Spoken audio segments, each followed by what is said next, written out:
सो है गाइस, स्वागत है आपका एक बार फिर से आप ही के यूट्यूब चैनल में। और आज की इस वीडियो में हम बात करेंगे भी ओला इलेक्ट्रिक मोबिलिटी लिमिटेड को लेकर।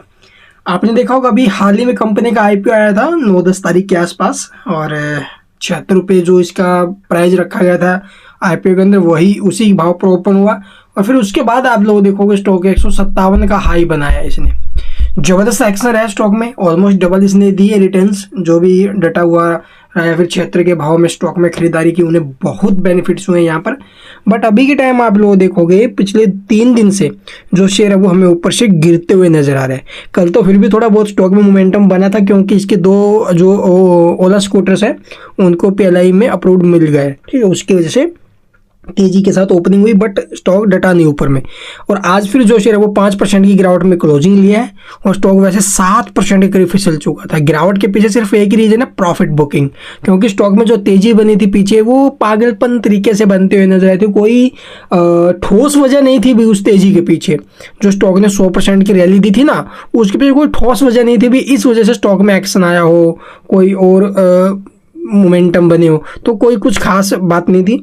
लेकिन 2 खबरें पॉजिटिव आई है। एक तो ये जो 2 स्कूटर्स को पीएलआई से अप्रूवल मिलना, प्लस आप लोग देखोगे 3 इसकी जो रोडस्टर बाइक्स है, ठीक है, इलेक्ट्रिक बाइक्स है, उसकी लॉन्चिंग।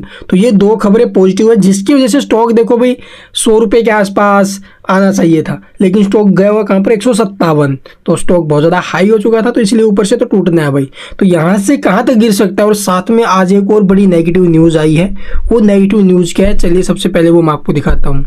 तो आपने एक चीज़ नोट की होगी, जब भी कभी सेबी को लगता है कि भी कुछ ना कुछ गड़बड़ चल रही है कंपनी के अंदर, स्टॉक प्राइस के अंदर जो मोमेंटम बन रही हैं वो नहीं बनने चाहिए थे, इसलिए पब्लिक को अवेयर करने के लिए कंपनी के शेयर को एएसएम स्टेज में डाल दिया जाता है। यानी कि जो इनहैंस क्या बोलते हैं अभी, एक तो होता है ईएसएम और एक होता है एएसएम, एडिशनल सर्वेलेंस मेजर।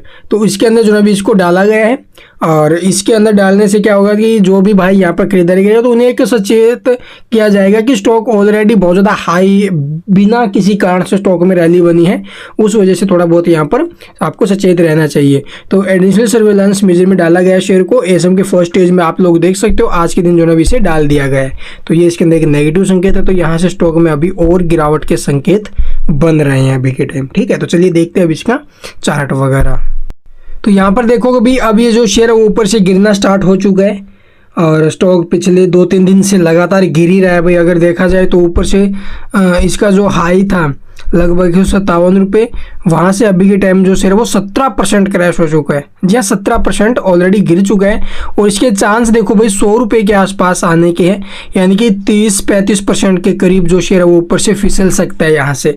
तो एक अच्छा खासा डीप स्टॉक में बन सकता है। तो लॉन्ग टर्म निवेशक है, लॉन्ग टर्म के लिए पैसा लगाने के बारे में सोच रहे हैं, उन्हें देखो भाई यहाँ पर सपोर्ट की अगर मैं बात करूँ तो अभी के टाइम शॉर्ट टर्म वाले के लिए तो 120 रुपये का सपोर्ट है भाई यहाँ पर, ठीक है। अगर नीचे जाता है फिर ये 103 रुपये के आसपास, 100 रुपये के आसपास, वहाँ से लॉन्ग टर्म वालों के लिए अच्छी अपॉर्चुनिटी स्टार्ट हो जाएगी।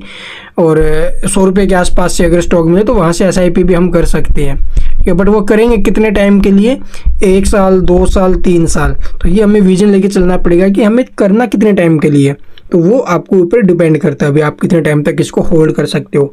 तो अभी के टाइम एक अच्छा खासा डीप स्टॉक में ऑलरेडी 17% तो गिर चुका है, तो यहाँ से और भी गिरावट होने की संभावना है। ये शेयर हमें जो अभी 100 रुपये के आसपास आते हुए नजर आ सकता है। और बीच बीच में स्टॉक में हमें बड़े बड़े स्पाइक्स भी देखने को मिलते हैं। आज भी आपने देखा होगा एक बिग मूव आया था ना स्टॉक में, 7% टूटने के बाद एकदम से स्टॉक में रैली बनी नीचे से और 4-5% कवर करके फिर स्टॉक आहिस्ता आहिस्ता गिरने लग गया। तो इस प्रकार से जो मूव आते हैं ना, ये बड़े प्लेयरों के गेम होते हैं। वहाँ पर एकदम से हैवी क्वांटिटी में बाइंग किया जाता है, स्टॉक को ऊपर उठाया फिर ऊपर से बेच दिया।